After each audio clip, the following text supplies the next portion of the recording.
latest data on high net worth donors. Hi, I'm Bill Stanczykiewicz. This is the first day from the fundraising school, and I'm joined today by Jon Bergdoll.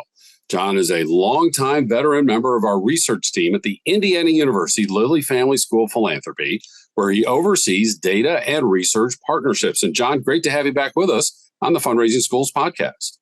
Hi, Bill. Always nice to be back. So the new report is out on high net worth donors. And first of all, who is a high net worth donor? Yeah, well, for the purposes of this study, we define that high net worth population as any household that is worth at least $1 million or more in investable assets or has an income in excess of $200,000. And this definition is tied to the idea of the certified investor. And when you say investable assets, the way I've heard it described before is also not including their primary home because they're not going to invest their home. Yes, exactly. Yeah. So is this the top 1% of Americans, top 10%? Like, who are these folks relative to the rest of the population? You know, it is interesting. It's part of the fun of having a study like this. We've now been working with Bank of America on this study for 20 years. And there's always that push-pull of keeping these definitions consistent versus the up-to-date. So while when the study started, it was a lot closer to that top 1%. And then nowadays, it is closer to maybe like a top 10%. So it's a bit of more of an affluent donor, you might think. Yeah, affluent donor. And before we dive into the data, I just want to reassure our audience, and if you've been with us a long time, this won't be news to you, but at the fundraising school, we emphasize that all donors are important. All gift sizes are important. And generosity includes more than financial giving. There are so many ways that people can be philanthropic. And as nonprofit organizations, we need to engage with individuals where they can contribute in a range of generosity and philanthropic behaviors, including if they're at the base of our donor pyramid or in the mid-range of our donor pyramid. All of those gifts are equally important.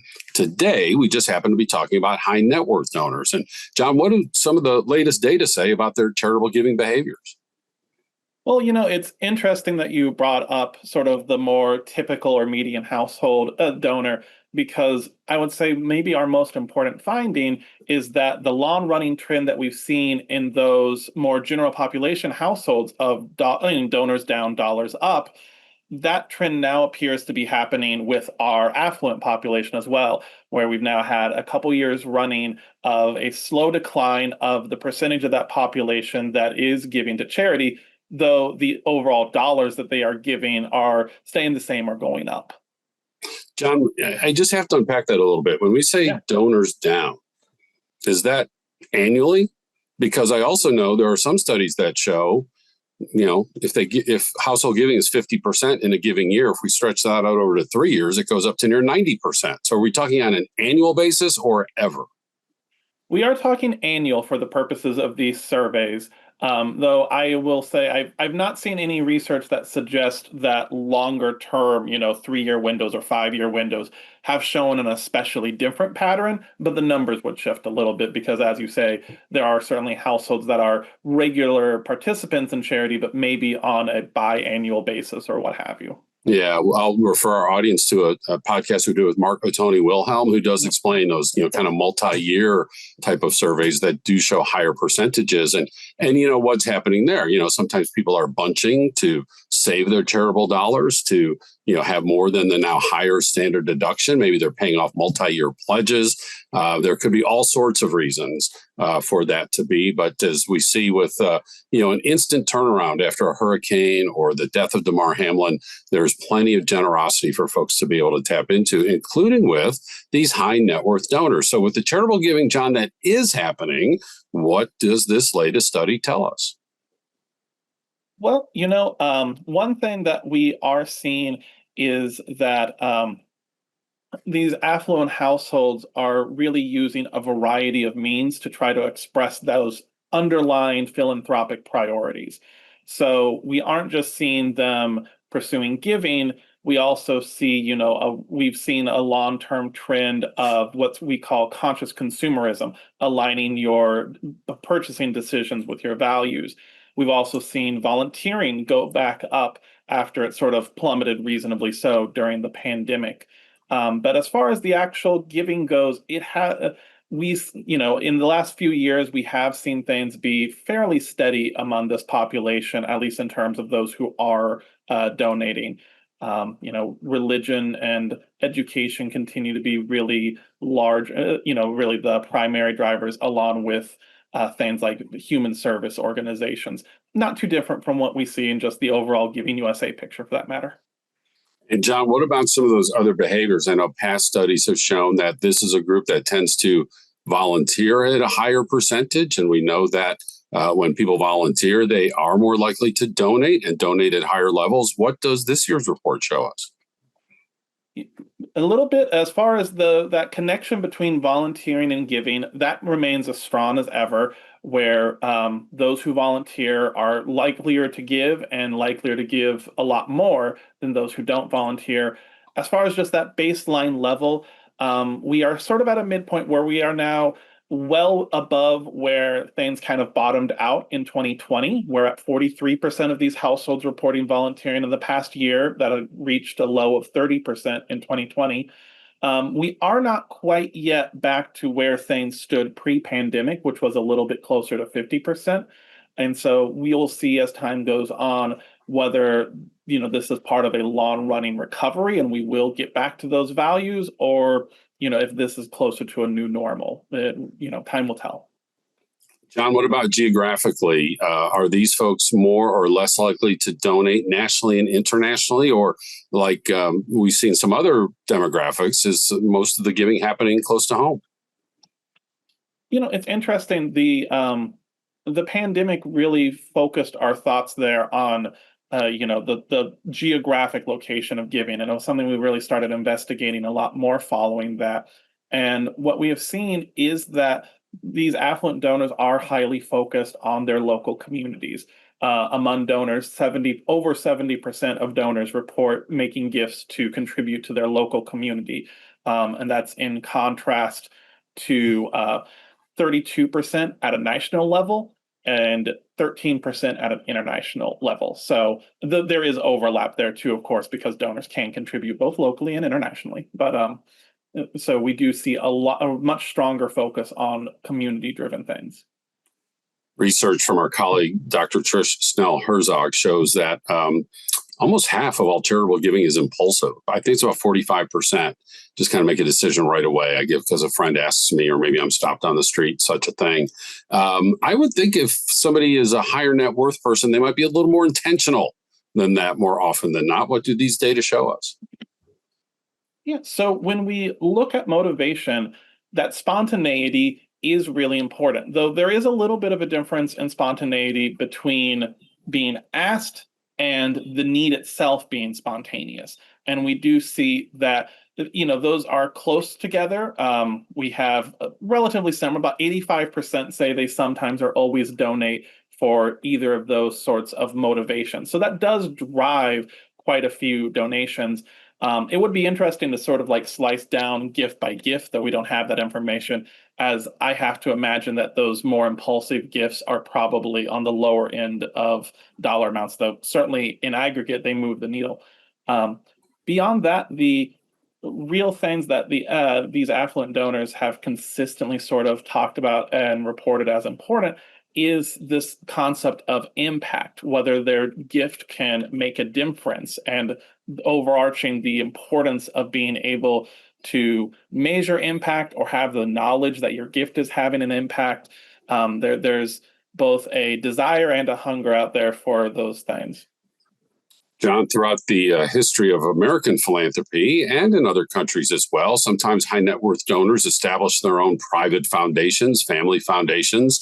And of course, one of the fastest growing vehicles are the donor advised funds. What do we see from our high net worth donors in terms of using some of these other types of vehicles as opposed to, just initially donating to philanthropic organizations?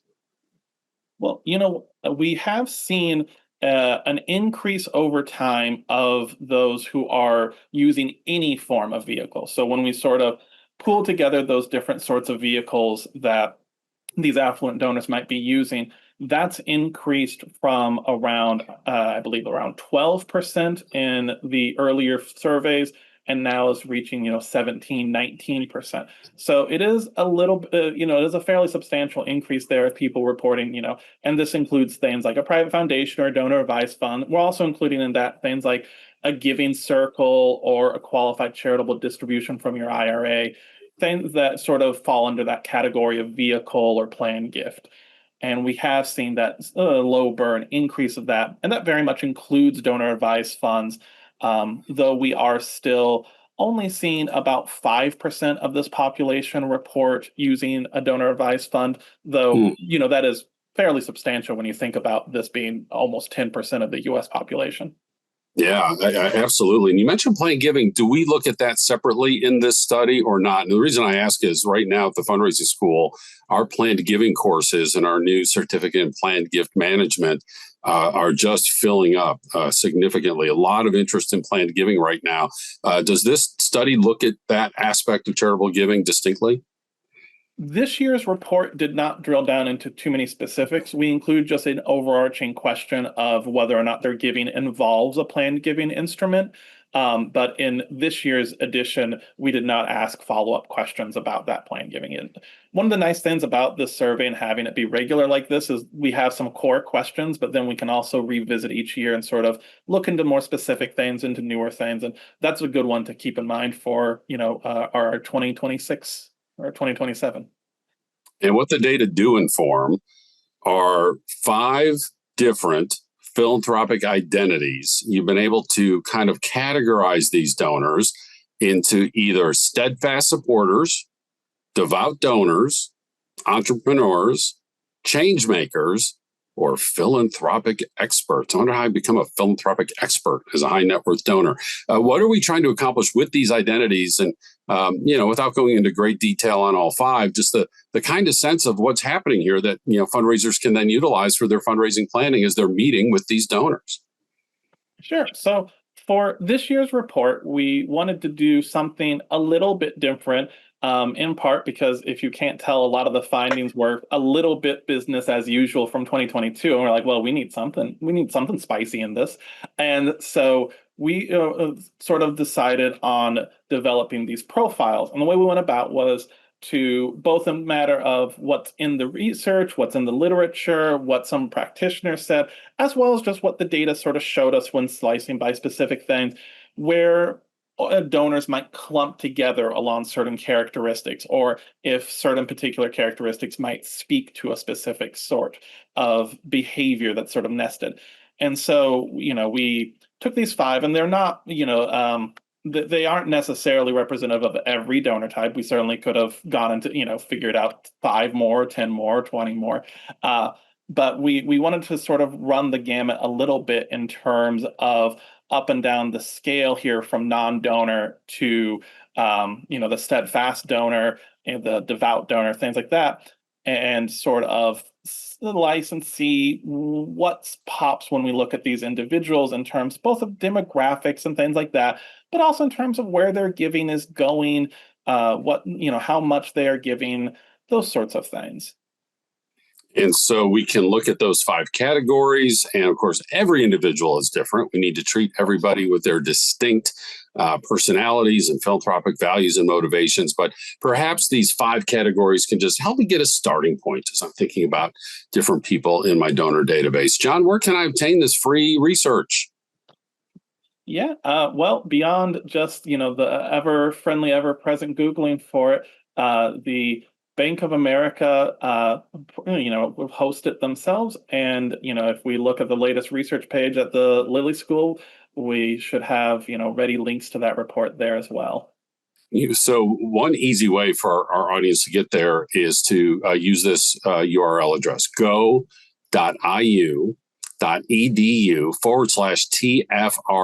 Now, what that's going to do is take you to the fundraising school page. But if you look at the toolbar across the top, one space to the right, our next door neighbors, our research.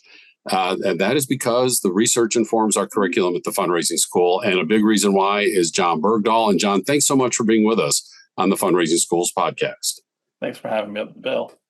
And I think it's because of that evidence base of our curriculum, in addition to our wonderful instructors, and as we learn from each other as adult learners in our classes, All of that adds up to the fact that 80% of the folks who attend the fundraising school report that they raise more money when they implement what we teach them. And the evidence and research base of the curriculum goes a long way to explaining that, as well as 95% of our alumni report that they become more confident to fundraise. We have 27 public courses. We're in 10 U.S. cities in person. We're online, of course, anywhere around the world.